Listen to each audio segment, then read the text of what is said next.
তো এই দেখো বন্ধুরা, আজকে বাড়িতে মাত্র 1 বাটি ময়দা দিয়ে সুন্দর ছোট খুরমা বানালাম। এই দেখো একদম দোকানের মতো পারফেক্ট।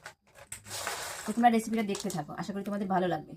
তো প্রথমে আমি 1 বাটি ময়দা দিয়ে দেবো, লবণ, অল্প একটু কালো জিরে দেবো, এবার 2 চামচের মতো সাদা তেল। এবার সবকিছু আমি একসাথে মাখিয়ে নেব। তো ভালো করে মাখিয়ে নিয়েছি, এবার আমি জল দিয়ে মাখিয়ে নেব। অল্প অল্প জল দিব, একবারে কিন্তু আমি জল দিব না।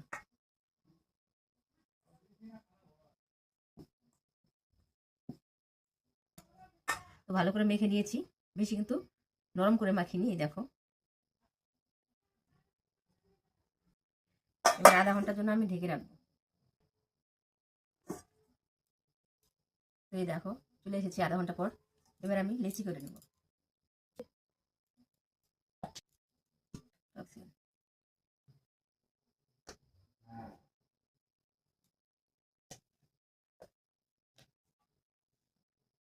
এবার আমি এরকম করে ভাঁজ করে নেব।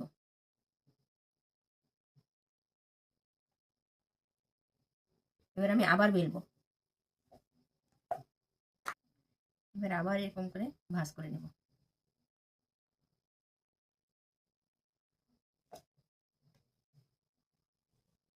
আবার ভাঁজ করে নেব, 3-4 বার এরকম করে আমি ভাঁজ করে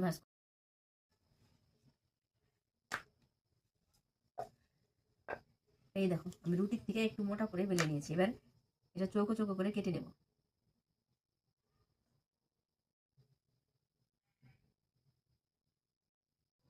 তো সবগুলো আমার বানানো হয়ে গেছে, এবার আমি এগুলো ভেজে নেব। কড়াইতে দিয়ে দিলাম সাদা তেল, তেলটা গরম হয়ে গেছে, এবার আমি এগুলো ছেড়ে দেবো। লাল লাল করে ভেজে নেবো এগুলো। তো লাল লাল করে ভেজে নিয়েছি, এবার আমি এগুলো তুলে নেব। বাদ বাকিগুলো আমি ভেজে নেব। তো আমার এগুলো ভাজা হয়ে গেছে, এবার তুলে নেব। এবার আমি একটা শিরা বানিয়ে নেব। দিয়ে দিলাম 1 বাটি চিনি, যতটা চিনি নিয়েছি তার থেকে অল্প কম জল দিয়ে দেবো। এগুলো কিন্তু চাইলে এমনি খাওয়া যায়, সেই সুন্দর মোটা মোটা হয়েছে। আমার চিনির শিরাটা হয়ে গেছে, এবার আমি ভেজে রাখা কুমড়োগুলো।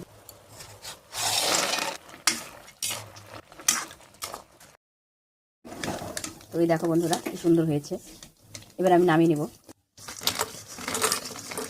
এই দেখো বন্ধুরা একদম 1 বাটি ময়দা দিয়ে কতগুলো ছোট খুরমা হয়ে গেল। তো আমি একটা খেয়ে দেখি কেমন হয়েছে। একদম মুচমুচে। এই দেখো ভিতরে কি সুন্দর লেয়ার হয়েছে, দারুণ হয়েছে।